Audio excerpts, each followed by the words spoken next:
Je vais vous parler d'argent, pas de façon floue, pas de façon théorique, mais vraiment dans le concret et surtout ce que ça coûte de créer, d'ouvrir son studio de création de contenu et tout ce qui peut en découler derrière et les décisions que ça oblige à prendre. Bienvenue dans la série Avant que ça marche, une série Fame où je te raconte tous les coulisses sur la création d'un projet. Chaque décision financière dans un projet comme le mien, c'est pas juste des dépenses, c'est des décisions, c'est des concessions, c'est des choix, des priorités. Et parfois tu te trompes et ça te coûte énormément. Et j'en suis la preuve aujourd'hui.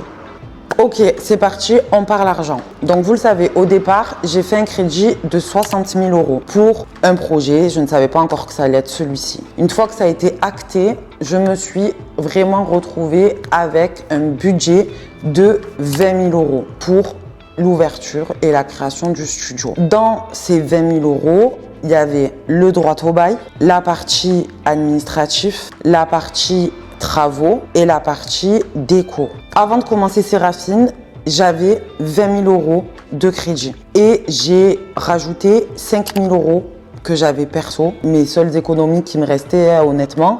Donc, je démarre un projet à 25 000 €. Dans ces 25 000 €, voilà comment j'ai réparti, en tout cas de façon théorique sur le papier au départ. 10 000 € pour le droit au bail et la partie administrative. 5 000 € pour les professionnels, web designers et designers d'intérieur. Et 10 000 € pour les travaux avec déco.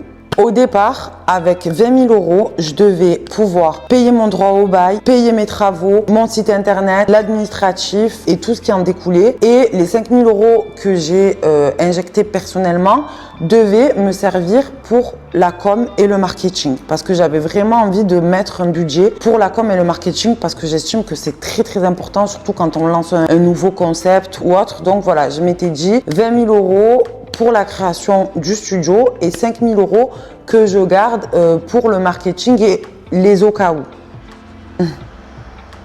Si seulement. Je rigole, mais en fait, c'est si seulement.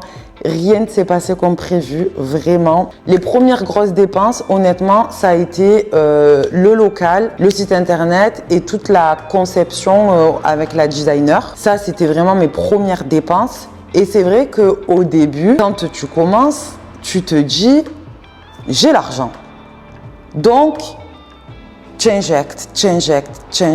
Sauf qu'en fait, après, dès qu'il se passe quelque chose, dès qu'il y a un contretemps, ben là, tu réfléchis à deux fois. Et tu te dis, pourquoi j'ai mis tant dans ça? Pourquoi dans ça? Je vais vous donner un exemple concret. Les travaux. Quand j'ai commencé les travaux, c'est fou ce que je vais dire, hein, mais avant même de démarrer les travaux, j'avais acheté la déco. Oui, je répète, avant de démarrer les travaux, j'avais acheté toute ma déco. En fait, on se retrouvait en période de novembre et donc avec Black Friday.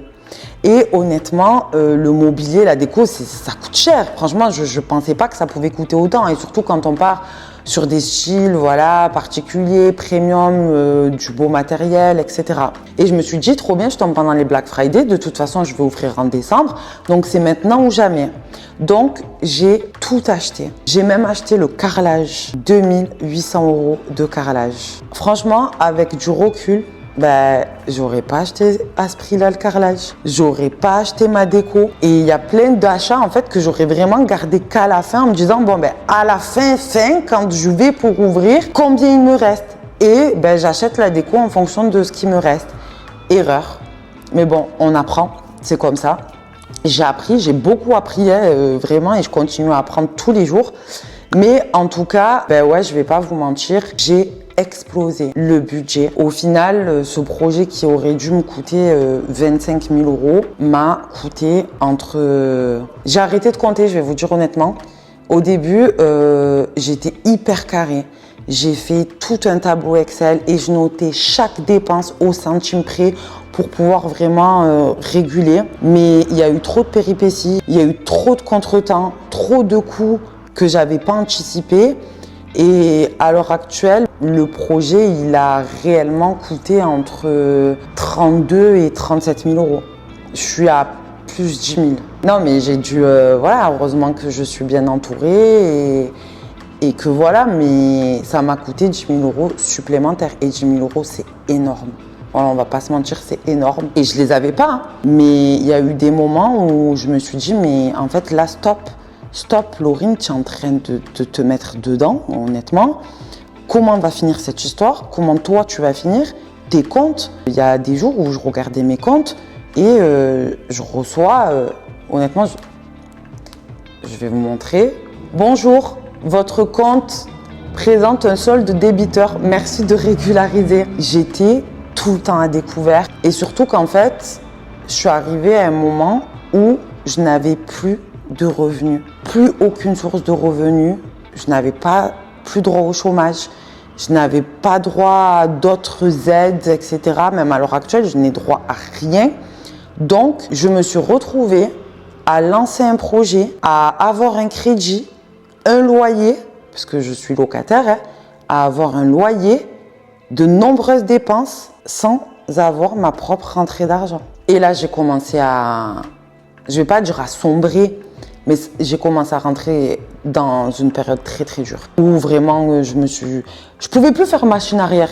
C'était trop tard. J'avais tous les cartons dans mon appartement, le mobilier, le site qui était fini, enfin toutes les personnes qui ont travaillé avec moi sur ce projet, c'était impossible. Et dans tous les cas, quoi qu'il arrivait, il fallait que je trouve l'argent, il fallait que je trouve une solution. J'avais pas le choix.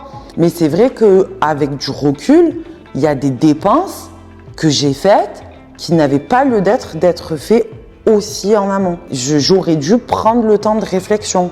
Je me suis précipitée sur certaines choses. Oui, je le reconnais.